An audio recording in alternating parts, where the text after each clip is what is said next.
आज के समय में पैसे भेजना जितना आसान हो गया है, उतना ही आसान हो गया लोगों को ठगना।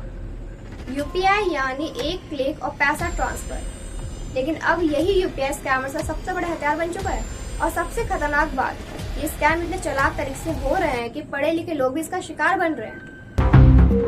अब जरा इमेजिन कीजिए, आप अपने काम में बिजी हैं, तभी कॉल आता है, सामने वाला कहता है सर मैं बैंक से बोल रहा हूँ, आपको केवाईसी पेंडिंग है, या फिर आपका अकाउंट ब्लॉक होने वाला है। आप घबरा जाते हैं। वो कहते हैं मैं रिक्वेस्ट भेज रहा हूँ, आप बस एक्सेप्ट कर लीजिए, और यही खेल खत्म हो जाता है। असल में वो पे रिक्वेस्ट भेजते हैं, लेकिन लैंग्वेज ऐसी होती है कि लगता है जैसे पैसे आने वाले हैं, और जैसे आप एक्सेप्ट करते हैं आपका अकाउंट से पैसे कट जाते हैं। अब स्कैम यहीं से नहीं रुकता, स्कैमर्स अब और भी स्मार्ट हो चुके हैं। वो कहते हैं सर आप टेंशन मत लीजिए, मैं आपकी हेल्प कर देता हूँ, बस स्क्रीन शेयर कर दीजिए।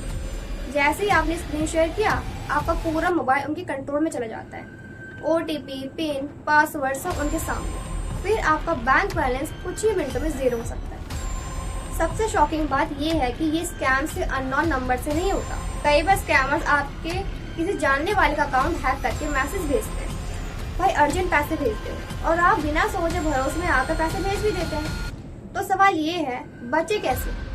सबसे पहले कभी भी कोई कलेक्ट रिक्वेस्ट बिना पढ़े एक्सेप्ट मत कीजिए।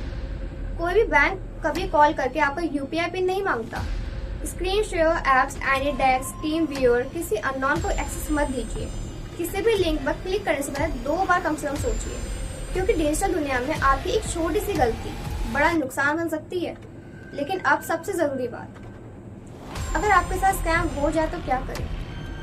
सबसे पहले तो पैनिक मत कीजिए, तुरंत अपने बैंक के कस्टमर केयर पर कॉल कीजिए। उन्हें बताइए कि ये फ्रॉड ट्रांजैक्शन है और रिक्वेस्ट कीजिए कि ट्रांजैक्शन को ब्लॉक या फ्रीज किया जाए। उसके बाद अपने यूपीआई ऐप में जाकर ट्रांजैक्शन हिस्ट्री में रिपोर्ट इशू या रेज डिस्प्यूट जरूर करें, और जितने भी प्रूफ है, एसएमएस, स्क्रीनशॉट्स, कॉल डिटेल्स सब संभाल कर रखें, क्योंकि ये इन्वेस्टिगेशन में काम आते हैं। और अगर आपको लगे कि मामला बड़ा है या आपकी बात कहीं नहीं सुनी जा रही, तो आप साइबर क्राइम हेल्पलाइन नंबर पर कंप्लेंट कर सकते हैं, 1930, या उनके ऑफिशियल वेबसाइट पर जाकर भी शिकायत दर्ज कर सकते हैं। लेकिन यहाँ एक सच्चाई भी समझ लीजिए, कई लोगों का एक्सपीरियंस ये रहा है कि हेल्पलाइन नंबर पर कॉल करना आसान नहीं होता। कभी लाइन बिजी मिलती है या कॉल कनेक्ट ही नहीं होता, और जब लोग वेबसाइट पर कंप्लेंट करने जाते हैं तो साइट स्लो हो जाती है या ठीक से खुलती ही नहीं है।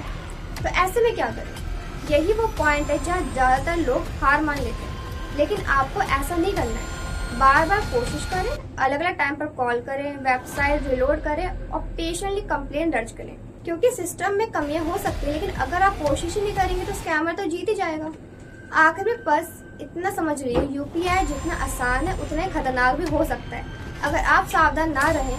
इसलिए अगली बार जब भी कॉल आए या कोई पेमेंट रिक्वेस्ट आए, रुकिए, सोचिए और फिर डिसीजन लीजिए, क्योंकि डिजिटल दुनिया में सावधानी ही आपकी सबसे बड़ी सिक्योरिटी है।